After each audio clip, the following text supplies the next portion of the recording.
Hey there, Smite and AVGL fans. For those of you who are kind of curious right now, this video is going to be a little interesting. It's going to be covering what we've seen in AVGL, what I think, or what is the next step forward, and what exactly I think personally is going to be going on. So the first thing to really cover here in this video is actually going to be where are we now in the season. So we've closed the regular season. We are now towards the end, kind of the middle half, really, if you kind of want to cut it up forward like that, where we take the top two teams from each division, which was decided by every team playing everyone else in their division, the teams with the top scores, the best win-loss across all of them out of those best-of-3 sets that you've been seeing for these last couple of weeks, are now going to be playing in a round robin in their conference against, so that's going to be 4 teams from the top 2 divisions. They're going to be playing against each other to decide seeding for a gauntlet. And for those of you who might not know exactly how a gauntlet works, the 4th seed comes in and fights the 3rd seed, winner of that fights the 2nd seed, and then the winner of that fights the 1st seed, and whoever comes out on top is going to be moving forward. So what we have here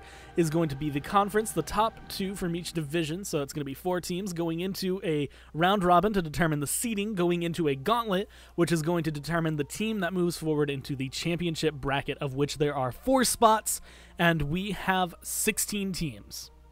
There is a lot on the line for a lot of these teams because not only do they get that shot at the championship bracket, but making it into the championship bracket also gives you a shot at going to LAN at Hi-Rez Studios, which players from last season can attest is a great experience, is very fun, and it's a completely different experience. And they have to determine that starting here. So we're going to be looking through the individual divisions. I'm going to go through the teams as well as kind of put out who I think is going to be on top overall coming out of there. And this one, I mean, a lot of these teams already, we're looking at 4 teams making it out of this entire thing, and we are looking at least 8 very strong teams. I'm honestly thinking about 12 really strong teams out of these 16 that deserve to be going forward, but only if you can move on, and that's exactly what we're going to be seeing. So the first one we're going to flip over to is going to be Ragnarok right here, coming out of the Norse Division. Top 2 are Ohio State University and Southwestern College, and on the other side for them, we're going to be having the Egyptian Division, which will have Stony Brook University and Bowling Green State University coming out of it. So, as you can see immediately on the top, Ohio State and Stony Brook are undefeated, and the 1 losses that Southwestern College have and Bowling Green State University have is to who got first in their division.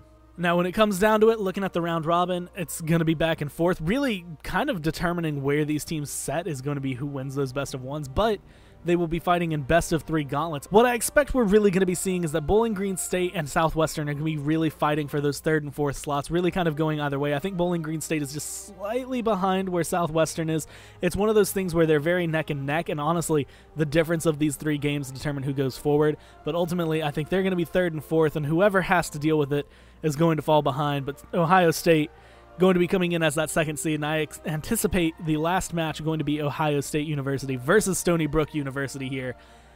And ultimately, I fully expect to see Stony Brook being able to come out on top. As much as Ohio State has some strengths, I think that Stony Brook has a lot under their belts, and namely, a lot of teamwork with strong players. Ohio State is really the Shaka show when it comes down to it, I think is what we've kind of coined this as now, where it's just the rest of the players are very good, but when it comes down to it, you have one hard carry on your team that is doing a lot of the work, and I feel like Stony Brook is going to be able to take that apart. They know where to focus their attention. They should be able to take down Ohio State. It's not going to be the easiest set for them, but I anticipate them being some very strong games and seeing Stony Brook come out of this one on top.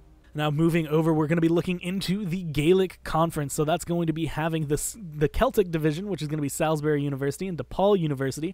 And then on the other side, we have St. Joseph's University and UMass Dartmouth coming out of the Mayan Division. This is where things tend to get a little bit wonky. So right now, DePaul, I think, is easily the team that is doing probably the worst out of all of them. They had a very strong showing this last week in their matches, but overall I feel like Dartmouth and them, again, they're kind of fighting really close, but only for that 3rd and 4th place spot. When it comes down to it, though, the big head-knocking match is going to be Salisbury University versus St. Joseph's. These are going to be incredible games of Smite right here. These 2 teams are going to just kind of clash like titans, but ultimately when it comes down to it, I think it's going to go 3 games. I think it's going to come down to the very tail end of what can happen either way. Flip the coin, 30 minutes in. but Salisbury University is the one that I have as the take going forward out of this one. I think St. Joseph's is really strong, and honestly, if they were put up against some of these other conferences, I think they could come out on top. But as it stands right now, Salisbury looking really strong. I expect to see them show up really strong, and of course, we could always see an upset. I wouldn't be too surprised to see St. Joseph's kind of be able to come out on top. But I feel like so far what we've seen in this season is Salisbury being a stronger team and so far being able to kind of pull themselves out on top, and I expect to see that happen through the Gauntlet. Looking down into the Yomi Conference, we're going to be having the Japanese Division and the Hindu Division, so we're going to have George Mason University and Penn State coming out from the Japanese, and on the other side, Hindu Division will be Tarrant County College and Georgia Tech Yellow. So what I really expect to see coming out of this one is going to be a little bit interesting. Again, it's kind of close for the 3rd and 4th, and honestly, this one's really close 2nd, 3rd, and 4th. I think Georgia Tech Yellow ultimately is going to be kind of coming up at the bottom. I think they're a decent team, but I think that Penn State and George Mason have shown a little bit stronger work coming out of them. And then, of course, at 3rd place, I'm going to be looking for Penn State there, and 2nd place, I'm looking at George Mason. But when it comes down to it, this Gauntlet's not going to matter too much to them, because coming out in 1st seed and coming out on top of it all, I expect to see Tarrant County College have no true issue with any of this. I think they're going to be able to take whatever match they have, and I'm assuming it's only going to be one, as they should be coming into this as 1st seed of the Gauntlet, as an easy 2-0 for them. I expect to see them move on with ease. And then looking at our last conference, 2 more divisions, 4 more teams here, and this is going to be the last set of them right now. Greek Division, University of Tennessee Orange, UC Riverside over there. Roma Division, University of California, Santa Cruz, and Regis University. When it comes down to it right now, UC Riverside, again, so far looking maybe a little bit weaker overall, but still kind of fighting with Regis for who's going to be 3rd and who's going to be 4th. I expect to see them kind of come out, not necessarily as a tie. One of them is going to have just kind of a tide-turning game in that round-robin stage that puts them forward, and then we're going to see probably a 3-game set come out of them. Personally, I am favoring Regis out of that overall, being able to kind of push themselves forward and go up against who I think is going to be 2nd, which is going to be University of California, Santa Cruz, who I see having a little bit of an interesting time here. I think they're going to be able to cut this one close. It might go to 3 games, but ultimately they should be able to come out with the 2 wins they need to move forward. But again, much like the last division, not necessarily as close or as far apart, really, as they were in the last division or in the last conference. I expect to see University of Tennessee Orange be able to kind of take that, find the 2 wins they need. It might go to 3 games again here against Santa Cruz, but ultimately they should be able to kind of put themselves out and go forward into the championship bracket. So just as a quick recap, the 4 teams I have going forward, I'm going to be looking at Stony Brook coming out of the Ragnarok Conference going into the Gaelic Conference. I have Salisbury University looking into the Yomi Conference. We're going to have Tarrant County College come out on top, and then for the Olympus Conference, it's going to be University of Tennessee Orange overall. And while I think there are teams in some of these conferences that might deserve that top 4 spot just a little bit more than some of the others, ultimately you can't fight the bracket. This is the way it's going to be, and those are the 4 teams I see moving forward. Really, right now, it is looking insane. These are going to be some great games of Smite. When it comes down to it, I'm honestly going to go ahead and call it. I'm looking at, Stony Brook Salisbury is probably going to be a great matchup if they ever end up fighting each other.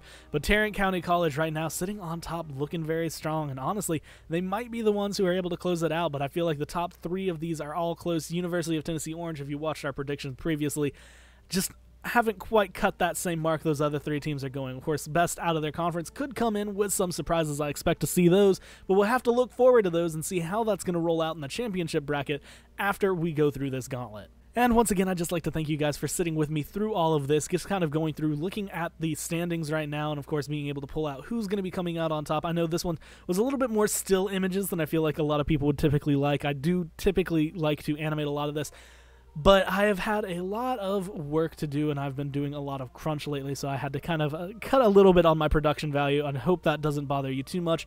And come out this weekend, watch twitch.tv/AVGL to watch these games. They're going to be very fun to watch. I will be casting, I believe, Sunday, because Saturday I will be doing Challenger Cup. Twitch.tv/HighResTV should be going through on Europe. It's going to be interesting. We have the Combine going through, not the Combine, but relegations. Combine players coming up, top 2 teams from there, bottom 2 teams of the CC going down in there to fight for those last 2 spots going into the next split. But it's going to be some great games going on this weekend, though, and I hope to see you guys there. Other than that, that's it for me. I'm going to be signing this one out, and I will talk to you in the next video.